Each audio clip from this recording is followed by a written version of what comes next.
What am I dressed as? I don't know, it's an unexplained mystery, just like the following unexplained mysteries. Chumley123 says that when he was 14, he used to live on the north side of Chagua Lake in Minnesota. He said that one day he was outside playing with his friends while his mother wasn't home, and him and his friend saw a giant fireball fly across the sky and land somewhere. He called his mother, and his mother said to hang up right this instant and call the police. And when he did, the operator said that they had another one, and it turned out that there were 500 other people who called in with the same exact story, but they never found out what the fireball was.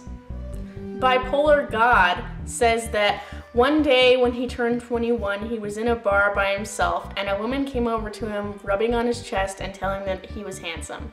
But unexpectedly, he burst into tears, and her friends surrounded them and explained that her husband, who looks exactly like the man in the bar, died from a horrific motorcycle accident 2 weeks previously. But 2 weeks later, Bipolar God almost died in a horrific motorcycle accident. The Bryce is Right said that one day after Hurricane Katrina, him and his friends were cleaning out houses in New Orleans when a businesswoman in a white van drove up and got out to ask them questions.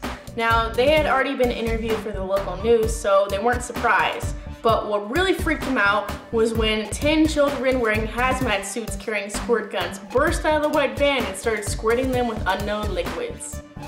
When Lordamort 7 was in college, she had a roommate who was quiet, nice, and religious. But she was kind of weird because one night, Lordamort 7 woke up to hear scratching sounds on her door and crying sounds in the kitchen.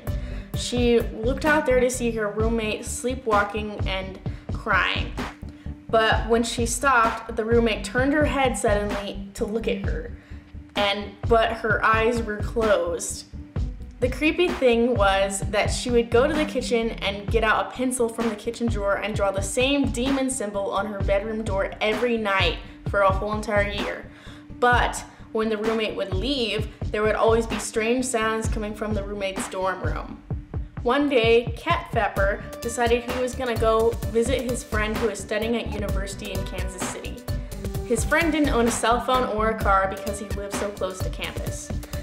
The night that he got there, they stayed up all night drinking. There was a knock on the door that sounded like someone was hitting the door with a piece of metal.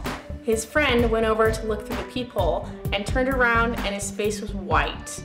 He said that there was someone there that was going to kill them. So they both ran and hid in the closet, and it turned out it was a large man, naked, carrying a double-barreled shotgun, screaming and yelling, "Candy! Come out and get some free candy! Free candy!" Purple Ooze was home alone one night with his dog, his friend, and 2 of his friend's dogs, when all of the dogs started barking crazily, staring up at the loft. When they finally stopped, someone from on top of the loft said in a mocking voice, "Bark." They searched the house, but they never found who it was.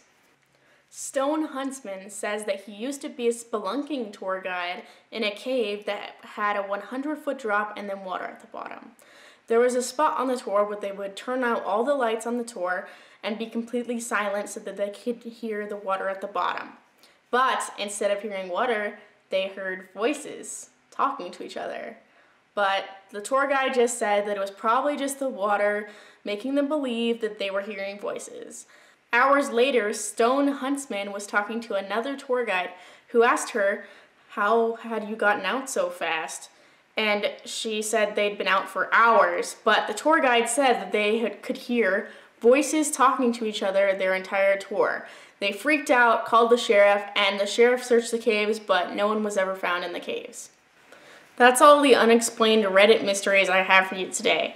I just wanted to give you guys a huge thank you, like hug or something, for giving me 125 subscribers. That's like more than I ever thought I would ever get. You don't even know how happy that makes me. So I hope that we can keep on growing, and if you have any unexplained mysteries that happened to your life or that you heard about, please comment, because I would really like to get to know you guys, and I haven't really gotten to do that. So Thank you so much for watching. Like, subscribe, comment, share. My social media links are in the description and on the end screen down here. So, bye!